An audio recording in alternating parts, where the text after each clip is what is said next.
Ljubljani je danes vrata odprl slovenski knjižni sejem, pa me zanima, koliko je sploh kaj povpraševanje po knjigah med slovenskimi bralci. Moram reči, da vedno večje. Vedno večje, da. Po katerih knjigah pa?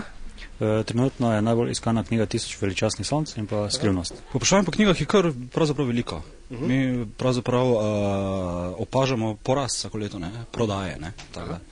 Obstaja kakšna knjižna zvrst, ki ga je najbolj promet?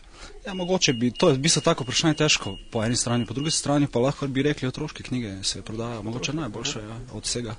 Pravzaprav. Tudi pri nas, recimo v tej knjigarni, prodajamo dosti družboslovja tudi. Povpraševanje po knjigah pravzaprav zelo veliko. Prav posebej po različnih žanrih, kot so kakšne kriminalke, ljubezenski romani. Pri nas pravzaprav je večje povpraševanje po duhovni rasti. Katera je tista knjiga, ki je letos, ne vem, dobesedno zažarela na nebo?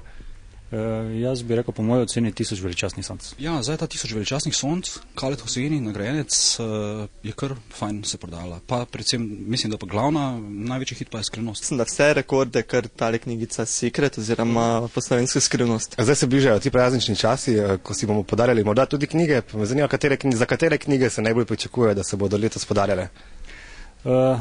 Kaj pa vem, mislim, da mogoče Gomora, Roberto Saviano, je trenutno zelo aktualna tema. Zdaj tudi že film. Mislim, da bo knjiga nekako, oziroma da bo film pospešil prodajo knjige. To je tudi zopet težko reči, tudi lahko rečemo predvsem otroške, prodaja se pa res potem ob Božiču, ogromno si ljudje podarjujejo knjige med sabo in se pa marsikaj prodaja, tudi priročniki, taki splošni, v bistvu vse zvrsti se prodajajo, povečano v bistvu. Koliko si kaj Slovenci podarjamo knjige? Ogromno, ker knjiga je zaenkrat še vedno eno izmed najlepših daril, ki ga lahko dobimo. Pa so knjige v Sloveniji, ne vem, čisto po vašem mnenju, predrage, precenjene, podcenjene? Mislim, da niso ne predrage, ne podcenjene, mislim, da smo v tisti zlati sredini. Jaz bi bil za to, da se ukine davčna stopnja na knjige. Ja, to pomeni, da so verjetno malenkost previsoke, s tem bi znižali tudi ceno knjige.